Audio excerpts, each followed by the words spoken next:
નમસ્કાર, સમીક્ષા વિથ મહેશ રાજગોરમાં તમારું સ્વાગત છે. હજુ ગઈકાલે જ આપણે વાત કરી હતી કે બંગાળની અંદર જે ઘટના બની એ ઘટના કેટલી દુઃખદ છે, પણ રિયાલિટી શું છે, અત્યારે હકીકતમાં શું બની રહ્યું છે?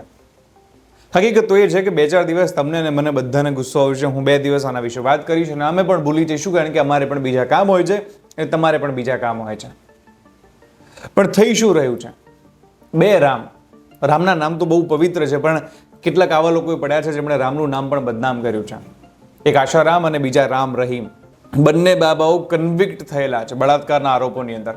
એમાં આશારામ બાપુ કહેવું માફ કરજો, મેં બાપુ ભૂલથી બોલી દીધું, કારણ કે એ વ્યક્તિ હંમેશા પોતાની જાતને બાપુ તરીકે ઓળખાવ્યા છે. એક સમય હતો જ્યારે એમના પગની અંદર મોટા મોટા નેતાઓ દંડવત પ્રણામ કરતા હતા, પરંતુ આજે આશારામ છે, એમનું કામ શું છે? આજે એમના તો ભક્તો છે. જોકે બળાત્કારના આરોપની બળાત્કારની સજા ભોગવી રહ્યા છે, તેમ છતાંય લાખો ભક્તો છે એમના. એ ભક્તો વિચાર કરો કેવા હશે એમના. બળાત્કારમાં સજા ભોગવી રહેલા એક આશારામના ભક્તો આજે પણ છે, અને આશારામ પેરોલ પર બહાર આવી રહ્યા છે, એટલે છૂટા ભરશે થોડાક દિવસ માટે. એવી જ રીતે રામ રહીમ પણ કેટલી વાર પેરોલ પર બહાર આવ્યા છે, કેટલી વાર. એટલે હું તમને એક ડેટા આપું, પહેલા 24 કલાક, પછી 1 દિવસ, પછી 21 દિવસ, પછી 40 દિવસ, પછી ફરી પાછી 40 દિવસ, 30 દિવસ, 21 દિવસ, 50 દિવસ, અને હવે 13મી વાર આ પેરોલ પર બહાર આવી રહ્યા છે. કારણ શું છે? કારણ એવું માનવામાં આવી રહ્યું છે કે હરિયાણામાં ચૂંટણી છે ને આ રામ રહીમ છે, એના ફોલોઅર્સ બહુ છે, એટલા માટે કદાચ ગવર્મેન્ટને બેનિફિટ થઈ શકે છે. આ પણ કારણ છે જે પોલિટિકલ પંડિતો માની રહ્યા છે. તમે શેની વાત કરો છો? આ સેફટીની આ બધા જે પણ થઈ રહ્યું છે દેખાડા છે, માત્ર દેખાડા છે. હું એટલે જ કહું છું કે તમારી દીકરીને, તમારી બેનને સાચવીને રાખજો. તમે પોતે એની રક્ષા કરજો. આ સરકારને નમાલા મંત્રીઓ, નમાલા નેતાઓ, નમાલી સરકારો પર ક્યારેય ભરોસો ન કરતા. એ તો ખાલી વાતો કરશે કે અમે ચમરબંધીને છોડીશું નહીં, કોઈને પણ છોડવામાં નહીં આવે. આ ખાલી કોઈ પાર્ટીની વાત નથી કરતો હું, આવા તમામ પાર્ટીઓની છે, એવરીવેર, ઈચ એન્ડ એવરીવેર. એક પાર્ટીના નેતાઓ જે છે, એક પાર્ટીના મોટા નેતા છે, અત્યારે તો સ્વર્ગસ્થ છે, જેમનું નામ લઈ લો તો હાહાકાર થઈ જાય એવું છે. એમણે કહ્યું હતું કે ઠીક છે, છોકરાઓ ક્યારેક ભૂલ કરી બેસે છે. આવા તો કેટલાય નિવેદનો ઈચ એન્ડ એવરી પાર્ટીમાં તમને આવા લોકો મળી જશે. 2 બાબાઓ જે બળાત્કારના દોષી છે એ હમણાં બહાર ફરશે, અને આપણે બહાર વાત કરી રહ્યા છે બળાત્કાર, આ ફલાણું ઢીંકડું, અમે આનો વિરોધ કરીએ છીએ, સજા અપાવી. શું સજા આપીશું આપણે? કેવી સોસાયટી છે? ભારત દેશ મહાન છે, રામ રાજ્ય છે. રામ રાજ્ય કોને કહેવાય? રામ રાજ્ય એને કહેવાય કે કોઈ પણ એક વ્યક્તિને જરા પણ દુઃખ ન થાય, એને રામ રાજ્ય કહેવાય. ખાલી મોટી મોટી વાતો કરવી એ રામ રાજ્ય ન હોઈ શકે. અરે જ્યારે હું આ બધી વાત કહી રહ્યો છું ત્યારે હું કેન્દ્ર સરકાર, રાજ્ય સરકાર, સ્પેસિફિક સરકારની વાત નથી કરી રહ્યો. આ બધે લાગતું વળગતું છે, બધે લાગતું વળગતું. ક્યાંક ભાજપ, ક્યાંક કોંગ્રેસ, કોંગ્રેસ, અન્ય પાર્ટી, બધી આમાં આવી જાય છે. એનું કારણ છે આપણે એમની જોડેથી જવાબો નથી માંગતા. તમારા ધારાસભ્યને કેટલી વાર પૂછ્યું કે તમે આના વિશે કેટલું બોલશો? નહીં પૂછ્યું. અને પૂછવાની તાકાત નથી. પ્રજા પણ ધીરે ધીરે નબળી બનતી જઈ રહી છે, કારણ કે આપણે છે ને એ જે પોલિટિકલ પાર્ટીઓના ધીરે ધીરે પ્યાદાઓ બનતા જઈ રહ્યા છે. સાચું કહું છું, પ્રશ્નો પૂછવાના રાખજો, અને ખાસ કરીને તમારી અને તમારા પરિવારની સેફટી માટે પહેલો પ્રશ્ન પૂછવાનો રાખજો, કારણ કે જો તમે જ નહીં હો તો પછી આ બધું શું કામનું? વાત કરવી છે પોલીસની. પોલીસનું કામ શું હોય? પ્રજાની રક્ષા કરવાનું. પણ કેટલાક એવા અધિકારીઓ, કેટલાક એવા કર્મચારીઓ એવા છે કે જેમને ખાખીનો નશો છે. એમને એવું લાગે છે કે હમણાં ખાખી પહેરી છે એટલે એમને લોકોને મારવાનો અધિકાર મળી ગયો છે, અબાધિત અધિકાર મળી ગયો છે. લોકો એમના પગના જુદા સમાન છે, ધારે ત્યારે એમને મારી શકશે, ત્યારે એમની ઉપર ફરિયાદ કરી શકશે. એવા 2 અધિકારીઓના નામ આપું છું. એક છે પીઆઈ મોરી અને બીજા છે કોન્સ્ટેબલ જનક ગોર. પીઆઈ વીડી મોરી અને કોન્સ્ટેબલ જનક ગોર, આ 2 અધિકારીઓ અત્યારે ઘાટલોડિયા પોલીસ સ્ટેશનની અંદર ફરજ બજાવે છે.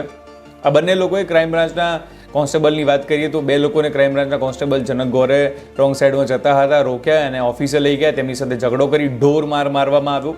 બનાવના 19 દિવસ પછી એના વિરુદ્ધ ઘાટલોડિયામાં ફરિયાદ પણ નોંધી. જ્યારે આખો મુદ્દો હાઈકોર્ટમાં ગયો ત્યારે હાઈકોર્ટે કહ્યું કે લાવો સીસીટીવી ફૂટેજ લાવો, તો કહ્યું કે આ તો મહિનો જ રહે છે.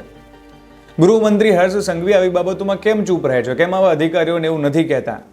જો કે ગૃહમંત્રીનું કાર્ય ખરેખર સારું છે ઘણી બાબતોમાં, પણ આવા અધિકારીઓને કેમ એમના ઘરનો રસ્તો નથી બતાવતા અને કહેતા, સીધો ત્યાંથી ઓર્ડર સાઇન કરતા કે અમને તમે ઘર ભેગા કરો, ફરજ મોકૂફ નહીં પરંતુ બરતરફ કરો? કેમ નથી કહેતા?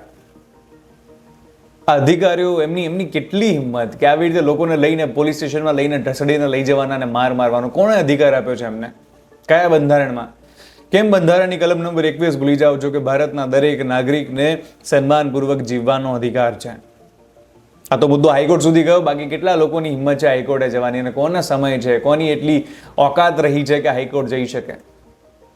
કારણ કે એના પગલે પગલે પૈસા મૂકવા પડે છે. આ બે પોલીસ કર્મીઓ એના વિશે હાઈકોર્ટ એમની જાટવણી ગાડી કહ્યું છે કે કાટલોડિયાના પીઆઈ ત્રિકાળ જ્ઞાની છે, એમણે તરત જ ગુનો નોંધી દીધો, માર મારી લીધો. પોલીસે કહ્યું કે કોર્ટે એવું કહ્યું છે કે પોલીસ એવું ન માને કે ધારે તે કરી શકે છે. જાટકણી ગાડી છે બંને અધિકારીઓની, પણ જાટકણી ગાડવાથી શું થશે? આ તો ખાલી આ એક પોલીસ સ્ટેશનની વાત સામે આવી છે, હવે તો કેટલાય પોલીસ સ્ટેશનો છે. પછી વારે ઘડીએ પોલીસ કર્મીઓ ફરિયાદ કરતા હોય છે કે પોલીસને ગાળો કેમ આપો છો, પોલીસ તો આમ કરે છે તેમ કરે છે. એટલે તમને જે સારા કર્મીઓ છે એમને કે જ છે લોકો. અમે પોતે વાત કરી છે રાંદેરના એ પીઆઈની, જે જૂના પીઆઈ નવા પીઆઈની, કે જ્યારે એમની વાત સામે આવી કે એ મદદ કરી છે, એમની વાહવાહી થાય જ છે. પણ જ્યારે આવા પીઆઈ હોય, પીઆઈ વીડી મોરી હોય કે કોન્સ્ટેબલ જનક ગૌર હોય, તો એમના વિશે પણ વાત તો કરવી બને જ છે ને. એમને કોણે અધિકાર આપ્યો છે લોકોને મારવાનો? પોલીસને મારવાનો કોઈ જ અધિકાર નથી, કોઈ પણ જાતનો અધિકાર નથી. પોલીસ બળ પ્રયોગ માત્ર ત્યારે કરી શકે છે જ્યારે એના કાં તો જીવ જોખમમાં હોય કાં તો બહુ જ જરૂરી હોય, એના સિવાય તો નથી કરી શકતા. પણ પોલીસને એવું લાગે છે કે ખાખીનો પાવર મળ્યો છે. પણ હું વારે ઘડીએ કહેતો હોઉં છું આ વસ્તુ કે કદાચ તમે અહીંયાની કોર્ટમાં બચી જશો, ઉપરવાળાની કોર્ટમાં નહીં બચી શકો સાહેબ. ત્યાં તમારી ખાખી નહીં ચાલે. અને આવા ઘણાય ખાખીવાળા, ઘણાય લાલબત્તીવાળા અત્યારે જેલોમાં પડ્યા છે ને હોસ્પિટલોમાં સડી પણ રહ્યા છે. કે તમને જો એનો પાવર હોય, તમને એવું હોય કે હું ધારું એ કરી શકું છું, તો એ પાવર માત્ર તમારા પૂરતો જ છે. એક સમય એવો આવશે કે જ્યારે પડ્યા પડ્યા રડતા હશો અને વિચારતા હશો કે મેં શું કરી દીધું, અને એ વખતે પશ્ચાતાપ પણ નહીં કરી શકો. કોઈ આંસુ લોચવાવાળું નહીં હોય. ઉમાશંકર જોશીએ લખ્યું હતું કે ગરીબોની જઠરાગની જાગ છે, મહેલોની ભસ્મ તણીને લાદ છે. એટલે એમને ન છેડો, સામાન્ય માણસોને ન છેડો. તાકાત હોય તો જેટલા ભ્રષ્ટાચારીઓ છે, ગુંડાઓ છે, બુટલેગરો છે, એમને પકડો ને. પણ ત્યાં તો તમારી હવા નીકળી જાય છે ફ્રૂમ કરતી. વાત કરીએ ગુજરાતની.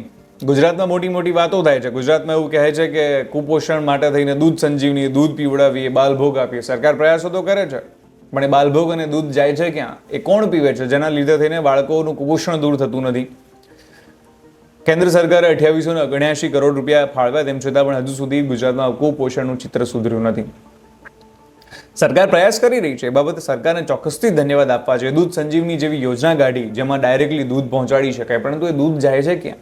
બાલભોગ આપ્યો છે. ઘણા આપણામાંથી લોકો હશે જેમણે આનો ઉપયોગ કર્યો છે, પરંતુ ભૂલ ક્યાં રહી જાય છે, કચાશ ક્યાં રહી જાય છે?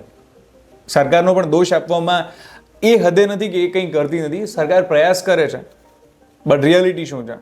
રિયાલિટી એ છે કે ક્યાંક એવો લૂપ ફોલ છે કે જેના લીધે થઈને આ પ્રયાસ પહોંચી નથી શકતો.